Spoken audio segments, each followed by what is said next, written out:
بسم اللہ الرحمن الرحیم۔ السلام علیکم عزیز طلبہ، میں ہوں پنجاب گروپ آف کالجز کی طرف سے پروفیسر حافظ محمد عمر فاروق۔ عزیز طلبہ، جیسا کہ آپ کو معلوم ہے کہ ہم حصہ غزل کا مطالعہ کر رہے ہیں، آج ہم تابش دہلوی کی ایک غزل اس کا مطالعہ کریں گے۔ تابش دہلوی، ان کا تھوڑا سا تعارف جان لیتے ہیں اور اس کے بعد ان کے اشعار کی طرف چلتے ہیں۔ تو آئیے ہم تعارف پڑھتے ہیں۔ تابش دہلوی ہمارے شاعر ہیں، ان کا تعارف جانیں۔ مسعود الحسن نام اور تخلص تابش تھا، ایک قد آور غزل گو شاعر۔ 9 نومبر 1911 کو دہلی میں پیدا ہوئے اور آل انڈیا ریڈیو سے وابستہ رہے، لیکن پاکستان آنے کے بعد ریڈیو پاکستان، لاہور اور کراچی سے بھی وابستہ رہے۔ تابش دہلوی نے ایک ایسے وقت میں نام پیدا کیا جب ہر طرف غزل کے دیوانے غزل کی نوک پلک سنوارنے میں مصروف تھے۔ ان بہت بڑے اساتذہ سخن کے ہوتے ہوئے نام کمانا مشکل ہی نہیں بلکہ ناممکن بھی تھا، لیکن تابش دہلوی نے اپنی ذہنی لیاقت اور شعری ذوق سے نہ صرف اپنے قدم جمائے بلکہ ان اساتذہ سخن کی صف میں بھی جگہ بنانے میں کامیاب ہوئے۔ اپنے اچھوتے اور منفرد انداز بیاں کی بدولت تابش کی غزل ہر دل عزیز ہے۔ ان کے متعدد شعری مجموعے ہیں، جن میں سے چند کا ذکر یہاں کر لیتے ہیں۔ نیم روز، غبار انجم، تقدیس، چراغ سحر، دھوپ چھاؤں اور مائے شکستہ مشہور ہیں۔ حکومت پاکستان کی طرف سے خدمات کے عوض نشان پاکستان سے بھی تابش کو نوازا گیا۔ 23 سپتمبر 2004 کو فوت ہوئے اور کراچی کے سخی حسن قبرستان میں دفن ہوئے۔ آپ کا انتقال ہو چکا ہے۔ یہ مسعود الحسن ان کا نام ہے۔ اور آئیے ہم شعر کی طرف چلتے ہیں، شعر پڑھتے ہیں۔ پہلا شعر: سکون درکار ہے لیکن سکون حاصل نہیں ہوتا، ذرا جو دل کو ٹھہرا دے وہ درد دل نہیں ہوتا۔ عزیز طلبہ، اس کا مفہوم دیکھتے ہیں۔ اس میں مشکل الفاظ نہیں ہے۔ درکار کا مطلب چاہیے ہوتا ہے، ٹھہرا مطلب رکنا، روکنا۔ ذرا جو دل کو ٹھہرا دے یعنی تھوڑی سی تسلی دے دے، وہ درد دل نہیں ہوتا۔ اس کا مفہوم دیکھتے ہیں۔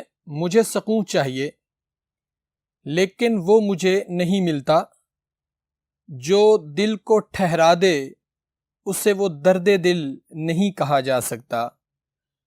شاعر کو سکون چاہیے اور شاعر کو سکون مل نہیں رہا، مگر وہ لوگ جو ان کو تسلیاں دے رہے ہیں، ان کے پاس بیٹھتے ہیں تھوڑے وقت کے لیے، وہ کہتا ہے کہ یہ درد دل نہیں بن سکتے، میں ان پر اعتماد نہیں کر سکتا، میں ان پر بھروسہ نہیں کر سکتا۔ کیسے بھروسہ کروں؟ اس دنیا کے اندر بہت سارے ایسے دھوکے باز لوگ ہیں جو دھوکہ دیتے ہیں، میں کیسے اعتبار کروں؟ تو اس شعر میں وہ یہ بات بیان کرنا چاہتے ہیں۔ اس شعر میں محبوب کا ذکر بھی ہے۔ آئیے تو ہم اس کے اہم نقاط دیکھتے ہیں۔ اہم نقاط پڑھنے سے پہلے ہم ایک بار اس کے شعر کے اس انداز کو دیکھتے ہیں۔ ذرا جو دل کو ٹھہرا دے، تسلی دے، وہ درد دل نہیں۔ اب درد دل سے مراد محبوب بھی ہے، کہ جو محبوب ہے وہ بھی درد دل ہوتا ہے، یعنی اپنے عاشق کا۔ جب عاشق اپنے محبوب سے محبت کرتا ہے، پیار کرتا ہے، تو عاشق کے لیے محبوب کا اس کے ساتھ محبت کا والہانہ اظہار کرنا، یہ بھی ایک درد دل کی بہت بڑی علامت ہے۔ تو وہ کہتا ہے کہ اس شعر میں شاعر نے جس نقطے پر بات کی ہے وہ یہ ہے کہ محبت میں بے چینی اور بے قراری بہت ضروری چیز ہے۔ عزیز طلبہ، محبت کی نہیں جاتی، محبت ہو جاتی ہے۔ جب انسان کو محبت ہو جاتی ہے تو انسان کے جو اندر زندگی یا دل کے اندر جو معاملات ہیں وہ بدل جاتے ہیں۔ تو محبت کی نہیں جاتی، محبت ہو جاتی ہے، خود ہی سے ہو جاتی ہے۔ کہ نقطہ یہ ہے کہ جب اسے محبت ہو جاتی ہے تو بے چینی اور بے قراری بڑھ جاتی ہے۔ اگر بے چینی اور بے قراری میں سکون آ جائے، چین آ جائے، تو پھر وہ محبت نہیں رہتی. محبت اگر ہوگی تو بے چینی اور بے قراری اور اضطرابی مسلسل رہے گی. تو وہ یہاں پر کہتا ہے کہ مگر مجھے سکون چاہیے. اگر اس کو سکون چاہیے، اگر اسے سکون ملے گا تو پھر محبت کا جو ایک جذبہ ہے وہ ختم ہو جائے گا. محبت ایک جذبے کا نام ہے، اور وہ جو جذبہ ہے اس میں دن بدن اضافہ ہوتا ہے، رکتا نہیں ہے وہ، یعنی ٹھہرتا نہیں ہے، اس میں مسلسل جو ہے وہ ایک اضافہ ہی ہوتا رہتا ہے.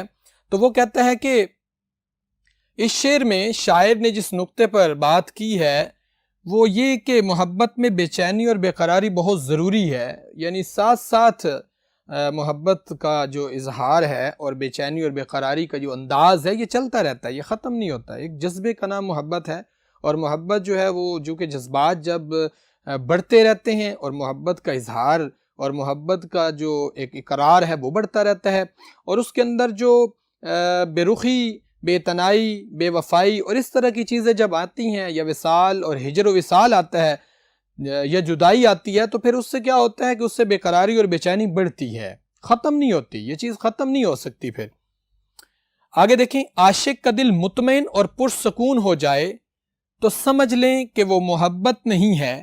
اگر محبت ہے تو وہ درد ختم کیسے ہوگا؟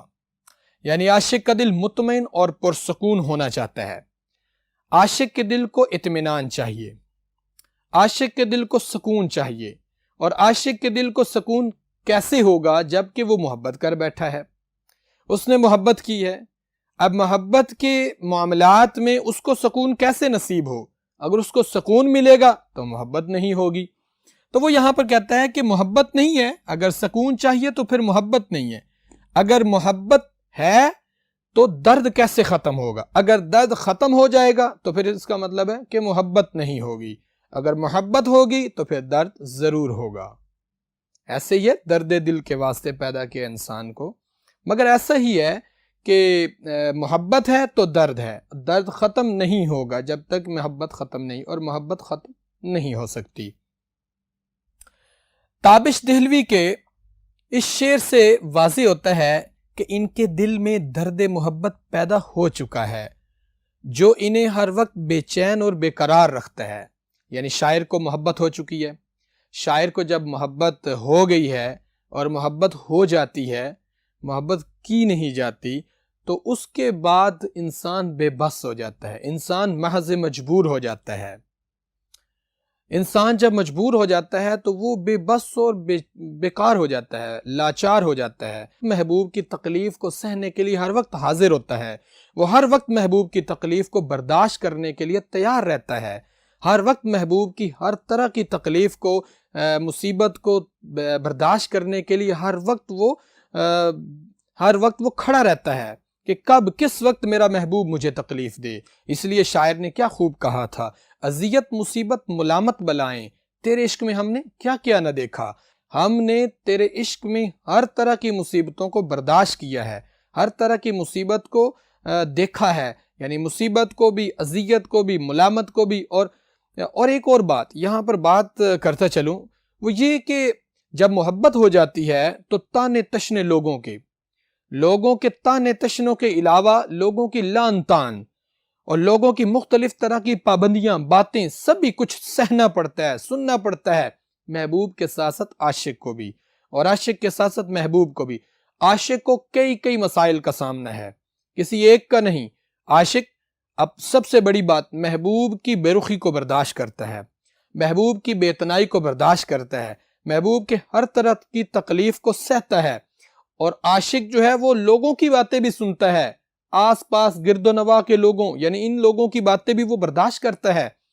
صرف محبوب کو تکلیف نہیں ہوتی، عاشق کو بھی برابر کی تکلیف ہوتی ہے. تو وہ کہتا ہے کہ تابش دہلوی کے شعر سے واضح ہوتا ہے کہ ان کے دل میں درد محبت پیدا ہو چکا ہے جو انہیں ہر وقت بے چین و بے قرار رکھتا ہے. کیونکہ اگر دل میں درد ہوگا تو وہ اضطراب اور پریشانی کا باعث ہوگا.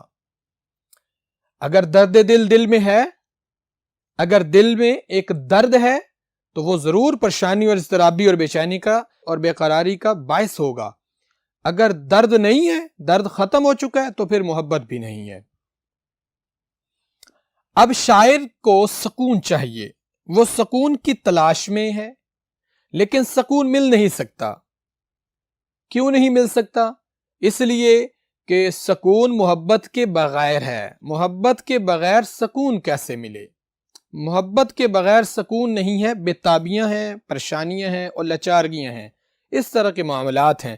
بےتابیاں سمیٹ کر سارے جہاں کی، جب کچھ نہ بن سکا تو میرا دل بنا دیا، اس طرح کی کیفیت ہوتی ہے۔ پھر اس کے بعد وہ کیا کہتا ہے کہ دل پریشان ہوگا تو عدم سکون کی کیفیت ہوگی۔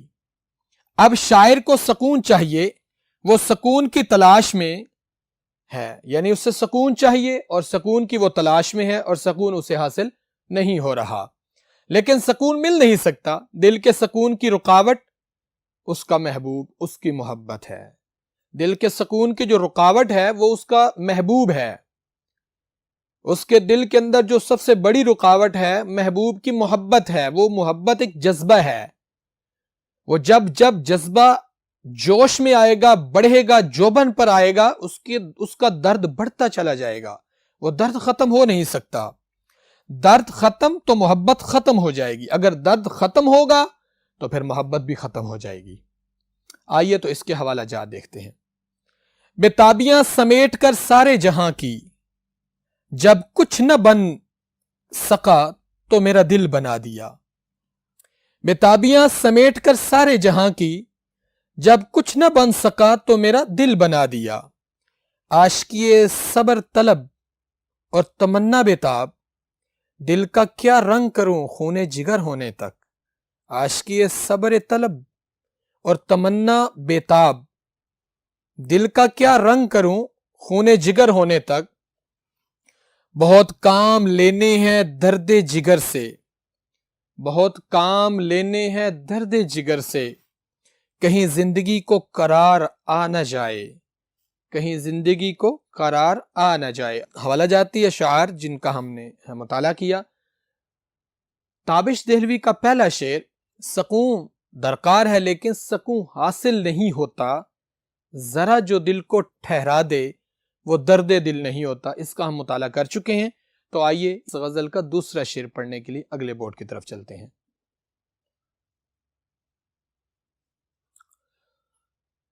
کبھی ہر جلوہ صد رنگ حاصل تھا نگاہوں کو، اب اشک خون بھی چشم شوق کو حاصل نہیں ہوتا۔ تابش دہلوی کا دوسرا شعر عزیز طلبہ، جلوہ صد رنگ یعنی سینکڑوں رنگ کے جلوے، حاصل تھا نگاہوں کو، نظروں کو، کبھی سینکڑوں رنگ کے جلوے ہماری نظر کو متاثر کرتے تھے۔ اب اشک خون یعنی اشک یعنی خون کے آنسو، اشک خون خون کے آنسو بھی چشم شوق کو حاصل نہیں ہو سکتا۔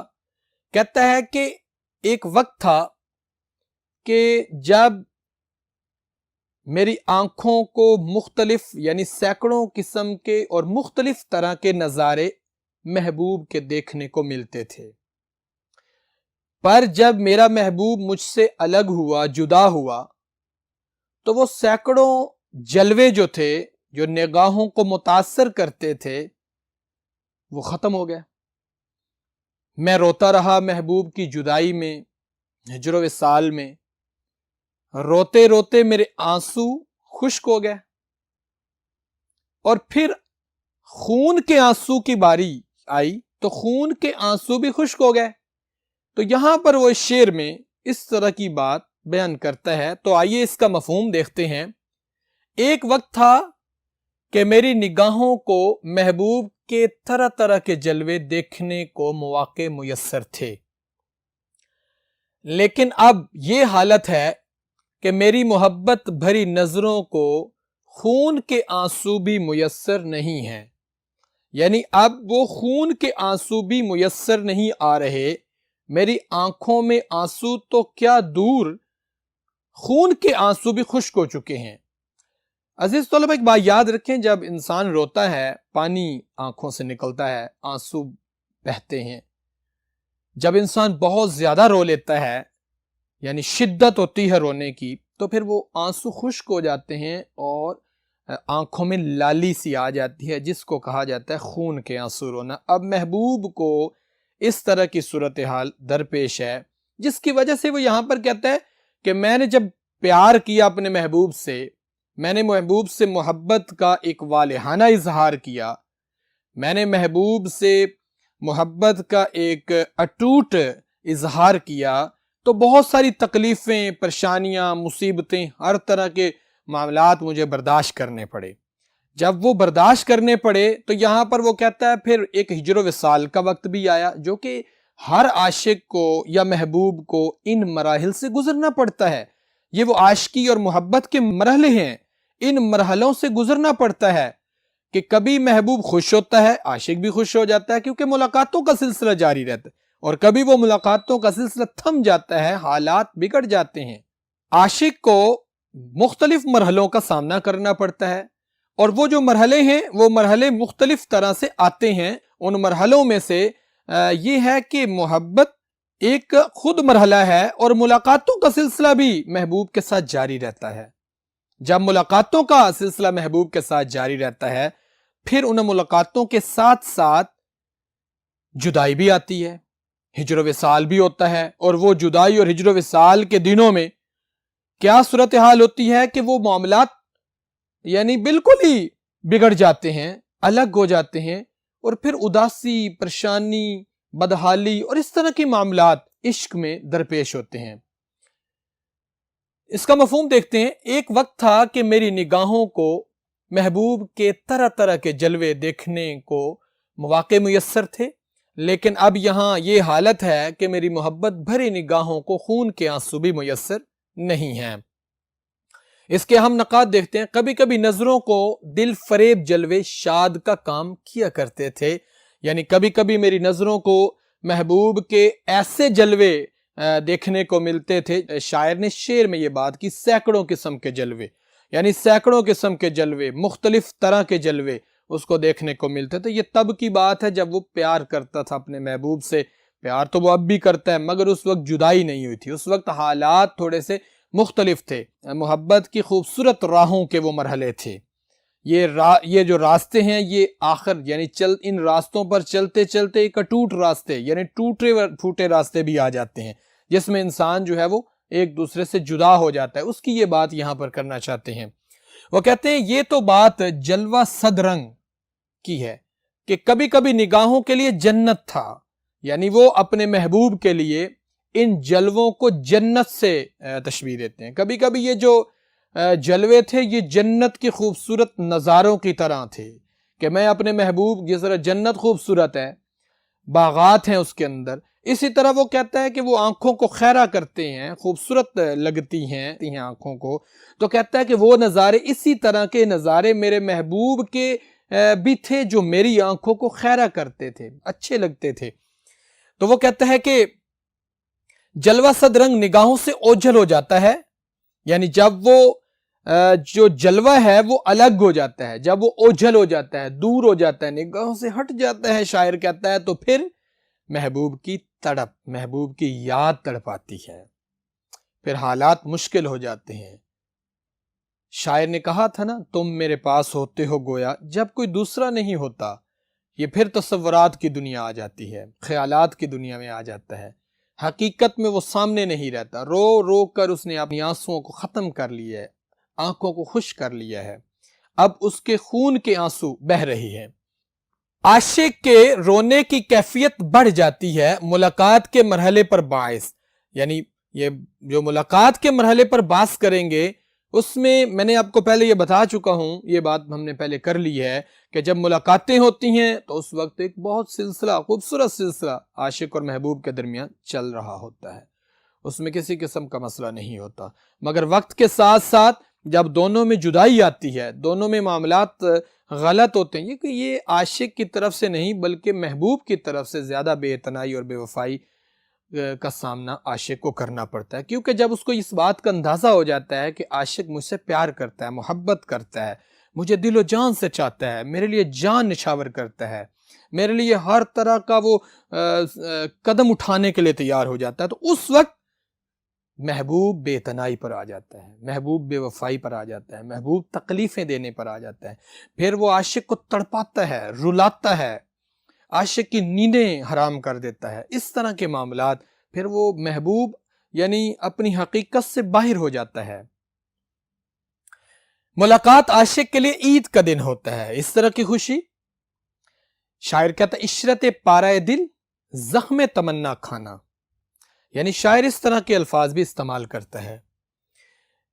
ملاقات عاشق کے لیے عید کا دن ہوتا ہے، کائنات میں بھی کوئی کیفیت ایک جیسی نہیں رہتی، اسی طرح عاشق کے عشق میں ہمیشہ محبوب کے وصال کی کیفیت برقرار نہیں رہتی۔ یہاں پر وہ یہ بات بتانا چاہتا ہے جس طرح اس پوری کائنات کے اندر اللہ تعالیٰ کی ذات نے ہر چیز میں ایک ویریشن رکھی ہے، ایک تغیر رکھا ہے، ہر چیز بدل رہی ہے، دن رات کو دیکھ لیں، صبح شام کو دیکھ لیں، ہر چیز کو دیکھ لیں، ہر چیز میں ایک اپنے اپنے مدار میں گردش کر رہی ہے، ہر چیز تبدیل ہو رہی ہے، ہر چیز میں تغیر ہے، تغیرات ہے۔ اس لیے وہ کہتا ہے سقوم محال ہے قدرت کے کارخانے میں، ثبات ایک تغیر کو ہے زمانے میں۔ تو اس لیے وہ کہتا ہے ہر چیز میں تغیرات ہیں، تبدیل ہو رہی ہے ہر چیز۔ تو وہ کہتا ہے عاشق اس کے دل میں بھی محبوب کی محبت اسی طرح ہی تبدیل ہو رہی ہے، کبھی اچھے دن تھے، کبھی درمیانے دن تھے، اور کبھی ہجر و وصال کے دن ہیں، برے دن ہیں، عاشق تڑپ رہا ہے محبوب کے لیے، اور محبوب جو ہے اس کو پرواہ نہیں ہے۔ اسی طرح عاشق کے بھی عشق میں ہمیشہ محبوب کے وصال کی کیفیت برقرار نہیں رہتی تھی۔ عاشق کی آنکھیں ترس گئی ہیں محبوب کو دیکھنے کے لیے، یعنی محبوب کا جب حسن و جمال دیکھتا ہے عاشق تو اس کی آنکھوں کی پیاس بجھتی ہے، وہ اپنی پیاس کو بجھانے کے لیے محبوب کو دیکھتا ہے۔ تو وہ کہتا ہے کہ میری محبوب کے حسن و جمال، محبوب کے حسین چہرہ، اس کو دیکھ کر میری آنکھوں کی جو پیاس ہے یہ بجھ جاتی ہے۔ تو وہ کہتا ہے کہ اگر وہ نہیں بجھ رہی تو وہ ترس رہا ہے۔ تو آئیے ہم حوالہ جات کی طرف چلتے ہیں۔ اشک آنکھوں میں کب نہیں آتا، لہو آتا ہے جب نہیں آتا۔ اشک آنکھوں میں کب نہیں آتا، لہو آتا ہے جب نہیں آتا۔ گزاری تھی خوشی کی چند گھڑیاں، انہی کی یاد میری زندگی ہے۔ گزاری تھی خوشی کی چند گھڑیاں، انہی کی یاد میری زندگی ہے۔ اور اس سے بڑھ کر دوست کوئی دوسرا نہیں ہوتا، اس سے بڑھ کر دوست کوئی دوسرا نہیں ہوتا۔ سب جدا ہو جائیں لیکن غم جدا نہیں ہوتا۔ عزیز طلباء، میں امید کرتا ہوں کہ آج کا یہ سبق یعنی غزل کے 2 اشعار آپ کو سمجھ آ گئے ہوں گے۔ کل تک کے لیے مجھے